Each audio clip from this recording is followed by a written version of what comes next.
Les 4 théories à partir desquelles la philosophie prend sens à notre époque. Si vous ouvrez un manuel de philosophie aujourd'hui, vous y trouverez Platon, Descartes, Kant. Très bien. Mais vous n'y trouverez presque rien sur les 4 théories les plus profondes que l'humanité ait jamais produites. Et c'est un problème. Parce qu'un penseur qui raisonne sans elle, aujourd'hui, c'est comme un médecin qui exercerait sans avoir jamais entendu parler des microbes. Il n'est pas stupide, il est hors jeu.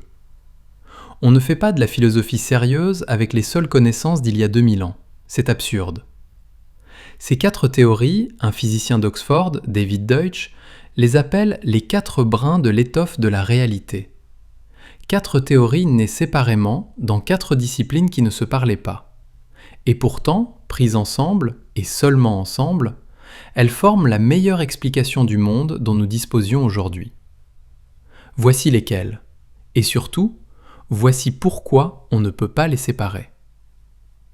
Le premier brin, c'est la théorie de la connaissance de Karl Popper. Sa question tient en 3 mots. Comment le savoir grandit-il ? La réponse ordinaire, c'est on observe, on accumule des faits, et à la fin, on obtient des certitudes. Popper dit faux. On ne prouve jamais rien définitivement. Le savoir avance autrement. On propose une explication, une conjecture, une idée audacieuse, puis on cherche par tous les moyens à la démolir. Ce qui survit à la critique, on le garde, provisoirement, toujours provisoirement. Deutsch ajoute une pièce décisive à cette machine. Ce qui distingue une bonne explication, dit-il, c'est qu'elle est difficile à modifier. Un mythe, vous pouvez le triturer dans tous les sens pour lui faire dire n'importe quoi. Une bonne théorie, non. Touchez à une seule pièce et tout l'édifice s'écroule. C'est cette rigidité qui fait sa force. Et il n'y a aucune autorité finale, ni un livre sacré, ni Aristote, ni même l'observation brute, qui puisse clore le débat une fois pour toutes. Le savoir n'a pas de fondement ultime.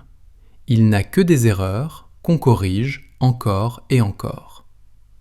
C'est vertigineux, mais c'est surtout libérateur. Ça veut dire qu'il n'y a pas de limite à ce qu'on peut comprendre. Le deuxième brin, c'est la physique quantique. Pas ses équations, ce qu'elle dit de la réalité. Et ce qu'elle dit, la plupart des gens refusent tout simplement de le prendre au sérieux. Prenez une seule particule de lumière, un seul photon. Envoyez-le vers un dispositif qui lui laisse 2 chemins possibles. Résultat, il se comporte comme s'il avait été gêné, dérangé, dévié par quelque chose sur l'autre chemin. Sauf qu'il n'y a rien sur l'autre chemin. Rien que nous puissions détecter. Deutsch pose alors la question qui dérange. Et si ce rien était en réalité une particule, bien réelle, mais dans un univers parallèle ? C'est l'interprétation d'Everett, celle que Deutsch défend. La réalité n'est pas un monde unique, mais un multivers. Ce que nous appelons le monde n'est qu'un brin parmi un nombre inimaginable d'autres. Absurde, dites-vous ? C'est pourtant, selon Deutsch, la seule explication difficile à modifier qui rende vraiment compte de ce que l'on observe. Et vous remarquez, pour l'accepter, alors que tout notre instinct la refuse, il faut exactement l'attitude de Popper. Suivre la meilleure explication, même quand elle nous met mal à l'aise.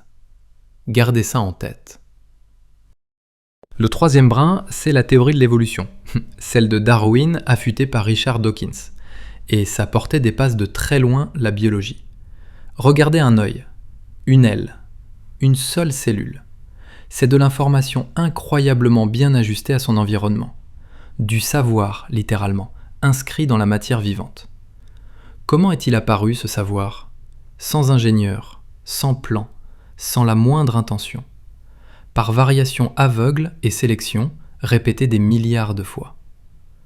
Dawkins déplace le regard d'un cran. Ce qui compte vraiment, dit-il, ce n'est pas l'espèce, ni même l'individu, c'est le réplicateur, le gène. Cette information qui se copie et dont les variantes les plus efficaces subsistent pendant que les autres disparaissent. Et là, vous voyez le lien ? C'est exactement le schéma de Popper. Conjecture et réfutation dans le monde des idées, variation et sélection dans le monde du vivant. 2 visages d'un seul et même processus. la création de savoir sans créateur. Les 2 premiers brins commencent déjà à se nouer. Le 4e brin, c'est la théorie du calcul, fondée par Alan Turing. Turing a démontré une chose stupéfiante.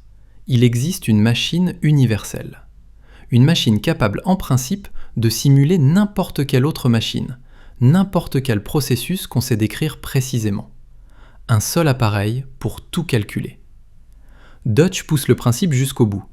Les lois de la physique elles-mêmes, dit-il, autorisent la construction d'un ordinateur universel, une machine capable de simuler n'importe quel morceau de réalité. Autrement dit, la structure du monde et la structure du calcul sont profondément liées. Ce n'est pas un hasard si Deutsch a été quelques années plus tard l'un des tout premiers à concevoir l'ordinateur quantique. Et c'est ici que l'intelligence artificielle entre en scène. Car si penser est un processus physique, et rien n'indique le contraire, alors une machine peut, en principe, le reproduire. L'IA n'est pas un gadget de plus dans l'actualité. C'est la question de Turing qui nous revient en pleine figure. Que peut faire un esprit? Et sommes-nous, nous-mêmes, autre chose que des calculateurs universels, faits de chair? Et maintenant, le cœur de tout. Pourquoi inséparables? Parce que chacune de ces théories, prises toutes seules, finit par buter contre un mur. Et ce mur, à chaque fois, c'est l'une des 3 autres qui le franchit. L'épistémologie de Popper explique comment nos théories grandissent, mais pas d'où vient, dans la nature, le tout premier savoir. C'est l'évolution qui répond. L'évolution explique l'apparition du savoir biologique, mais pas comment une espèce, un beau jour, s'est mise à créer du savoir volontairement, par le langage et par la science. C'est l'épistémologie qui prend le relais. Le quantique nous dit de quoi la réalité est faite. Le calcul nous dit ce qu'on peut en faire. Et les 2 se rejoignent dans l'ordinateur quantique. Et pour oser prendre le quantique au sérieux, il faut encore l'attitude de Popper. Vous voyez le tissage? Ce ne sont pas 4 matières à cocher sur une liste, c'est un seul tissu. Retirez un brin et les 3 autres s'effilochent. C'est ça l'étoffe de la réalité. Pas une théorie de tout à la manière des physiciens, une seule équation magique qui expliquerait l'univers.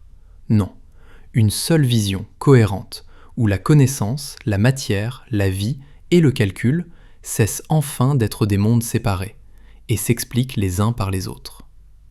Alors voilà où je veux en venir. La philosophie de notre époque ne commence pas dans les manuels. Elle commence ici, avec ces 4 brins. C'est le savoir de base, le minimum pour poser les bonnes questions et poursuivre la recherche des bonnes explications. Et ce savoir de base, vous pouvez l'acquérir. 2 livres suffisent pour commencer. Les 2 livres de David Deutsch, L'étoffe de la réalité et Le commencement de l'infini. Lisez-les, lentement, revenez-y. Mais ne restez pas seul. Nous avons besoin de vous, de tout le monde, pour continuer cette marche vers l'infini. Écoutez des présentations de ces 4 théories. Cherchez celles et ceux qui pensent, qui discutent Deutsch, qui prolongent ces idées. Discutez, contredisez, corrigez. C'est comme ça, et seulement comme ça, que le savoir avance. Rejoignez-nous. La marche a déjà commencé, et elle n'a pas de fin.